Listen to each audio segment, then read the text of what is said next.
नमस्कार दोस्तों, आज का वीडियो बहुत ज्यादा स्पेशल होने वाला है। आज हम इन्फीबीम एवेन्यू का डिटेल एनालिसिस करेंगे। इस वीडियो को डीप रिसर्च के साथ बनाया गया है, तो प्लीज आप एंड तक देखना और अगर आपको पसंद आए तो लाइक और सब्सक्राइब भी करना। इस वीडियो के 4 पार्ट होंगे।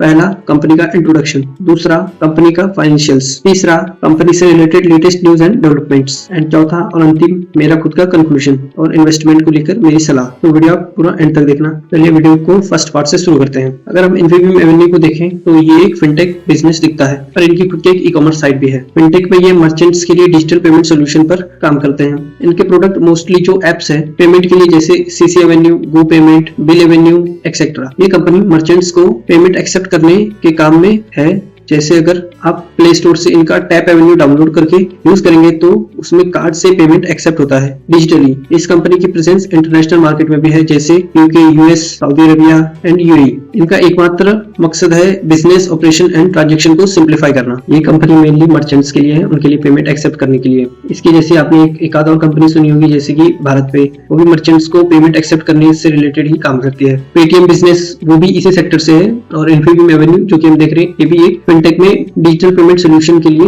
वर्क करने वाली कंपनी है। इनके जितने भी डिजिटल सोल्यूशन है ये मेनली मर्चेंट्स के लिए है, इसलिए लोकल पब्लिक में थोड़ी कम फेमस है। ये मेनली मर्चेंट्स के लिए है। वीडियो का second part which is financials. इसके फाइनेंशियल्स काफी ज्यादा इंप्रेसिव है। इसका करंट मार्केट प्राइस 14 रुपए 20 पैसे है। ये ग्राफ को देखिए तो 1 मंथ ग्रोथ नेगेटिव है, 3 मंथ ग्रोथ नेगेटिव है, 1 साल की ग्रोथ भी नेगेटिव है और 5 साल की ग्रोथ भी नेगेटिव है। पर इसके पीछे एक कारण है। ये आप ग्राफ देख रहे हैं, ऐसे सितंबर 10, 2018 के बाद अचानक नीचे गिरा है। ये स्टॉक के पास रिकॉर्ड है एक दिन में 73% फॉल करने का। ये सब एक व्हाट्सएप स्क्रीनशॉट की वजह से हुआ था। इसके फॉल के बारे में और जानने के लिए आप आर्टिकल पढ़ सकते हैं, या फिर मैं इस पे एक स्पेशल वीडियो ले आऊंगा फुल एक्सप्लेनेशन के साथ। आगे बढ़ते हैं। इसका पी रेशियो 29.43 का है। ये इंडस्ट्री पी के लगभग इक्वली है, जो एक अच्छी बात है। ये एक अच्छा इंडिकेट करता है स्टॉक के बारे में। इसका मार्केट कैपिटलाइजेशन 3800 करोड़ है। इसका मतलब ये एक मिड कैप कंपनी है और इसके पास ये अपॉर्चुनिटी है कि ये ग्रो करके एक लार्ज कैप कंपनी बन जाए। इसकी market capitalisation ranking fintech sector में 17 की है, मतलब कि इसकी रैंक 17 की है फिनटेक सेक्टर में। इसका ईपीएस अर्निंग पर शेयर 48 पैसे का है, जो इसके शेयर को देखते हुए कम है। अगर इसका ईपीएस 2 रुपए के लगभग होता तो काफी अच्छा रहता। कंपनी का पीबी रेशियो 1.28 का है, जो इंप्रेसिव है। पीबी रेशियो भी 1 या फिर 1 के अगल बगल रहे तो अच्छा माना जाता है। कंपनी का डिविडेंड यील्ड बहुत कम है। कंपनी अपने शेयर प्राइस का बस 0.35% ही डिविडेंड के रूप में इन्वेस्टर को रिटर्न करती है एक फाइनेंशियल ईयर में। अगर आपको सबसे बेहतरीन डिविडेंड स्टॉक देखने हैं जिनमें ग्रोथ भी हो, तो आप आई बटन में या डिस्क्रिप्शन में डिविडेंड स्टॉक 2023 वाले वीडियो को चेक कर सकते हैं। कंपनी का 52 वीक हाई 20 रुपए 80 पैसे है और लो 12 रुपए 50 पैसे है। ये शेयर बहुत ज्यादा वोलेटाइल है, मतलब कि इसका प्राइस रैपिडली चेंज होता रहता है। इसके पीछे का कारण आप इसकी शेयर होल्डिंग पैटर्न को देखकर समझ पाएंगे। कंपनी का मेजॉरिटी स्टेक पब्लिक डोमेन में है, विच इज 52.46%। मेनली जब पब्लिक में ही कंपनी का ज्यादातर स्टेक हो तो ऐसा पाया गया है कि प्राइस में बहुत ज्यादा फ्लक्चुएशन आता है। शेयर प्राइस ऊपर नीचे जल्दी जल्दी जाता है। कंपनी में प्रमोटर के पास 30.64 मतलब कि लगभग 31% स्टेक है, जो काफी बड़ा स्टेक है। अगर ये 40 या 40 से ज्यादा होता और पब्लिक डोमेन में थोड़ा कम होता तो ज्यादा बेहतर होता। फिर भी प्रमोटर्स के पास अभी भी काफी अच्छा स्टेक कंपनी में है। चलिए इसके स्टैंडर्ड लोन फाइनेंशियल को देखते हैं। इसका रेवेन्यू फाइनेंशियल ईयर 2022 में 1175 करोड़ के लगभग था, जो पिछले साल से दुगुना, यानी कि लगभग जो रेवेन्यू ग्रोथ है वो 100% से भी ज्यादा की है। इसका नेट प्रॉफिट फाइनेंशियल ईयर 2022 में लगभग 70 करोड़ का था और इसका नेट प्रॉफिट ग्रोथ लगभग 41% का है। ये पिछले बार से 41% ज्यादा इसका नेट प्रॉफिट है। इसके फाइनेंशियल में जो सबसे एक चिंता की बात दिखाई दे रही है वो है इसका ईपीएस अर्निंग पर शेयर, क्योंकि हम देख सकते हैं एवरी फाइनेंशियल ईयर ये डाउन जाता ही जा रहा है। फाइनेंशियल ईयर 2019 में जो 58 पैसे था वो अभी गिर कर 2022 के फाइनेंशियल ईयर में से 26 पैसे ही बचा है। चलिए अब इसकी बैलेंस शीट को भी देख लेते हैं। इस कंपनी के पास टोटल एसेट्स 3566 करोड़ के हैं, जिनमें लगभग 9% की ग्रोथ आई है 2021 के फाइनेंशियल ईयर को देखते हुए। इसकी लायबिलिटीज में भी ग्रोथ आई है और वो 32% की ग्रोथ आई है। कंपनी के पास किसी प्रकार का डेट नहीं है, इसलिए कंपनी का date to equity ratio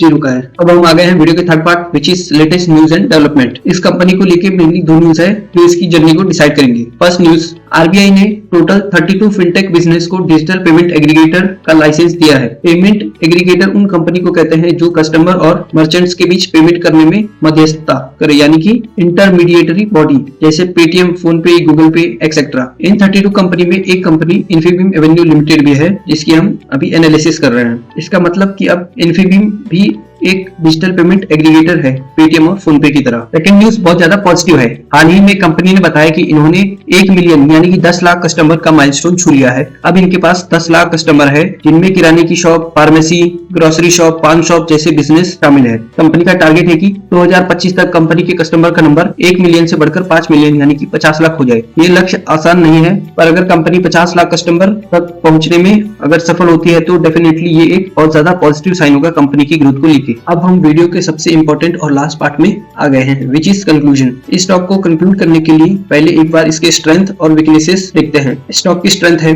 first, company के पास किसी तरह का डेट नहीं है। This company is totally debt free. Second, company का क्वार्टरली नेट प्रॉफिट इंक्रीज हो रहा है और profit margin year on year grow हो रहा है। थर्ड, प्रमोटर्स के शेयर प्लेज नहीं है, यानी कि कहीं गिरवी नहीं है। Company with 0 promoter pledge. अब इसके कुछ weakness, first, quarter on quarter net profit decline कर रहा है। सेकंड, इसका बुक वैल्यू पिछले 2 साल से गिर रहा है, मतलब कि पिछले 2 सालों से इसका बुक वैल्यू फॉल कर रहा है। थर्ड, कंपनी का नेट कैश फ्लो भी डिक्लाइन हो रहा है, मतलब कि कंपनी को कैश जनरेट करने में मुश्किल आ रही है। अभी इस कंपनी का शेयर प्राइस ज्यादा नहीं है। अगर आप अभी इसे लेते हैं तो 2 केस मान के चले। फर्स्ट केस, अगर अब ये इसके बाद अगले 2-4 महीने में अगर इसका 52 वीक हाई को टच करेगा तो आपको लगभग 46% का रिटर्न मिलेगा, क्योंकि काफी अच्छा रिटर्न होता है। अभी इसको लेने में कोई बेवकूफी नहीं होगी। अभी इसके प्राइस को देखते हुए इसमें इन्वेस्ट किया जा सकता है, ये होप करके कि ये अपने 52 वीक हाई को टच करेगा। सेकंड केस, अगर आपके लेने के बाद ये इसका 52 वीक लो टच करता है तो आपको लगभग 12% का लॉस होगा, जो प्रॉफिट को देखते हुए इतना बड़ा नहीं है। अब आपको ये सोचना है कि आप 12% का लॉस दिमाग में रखकर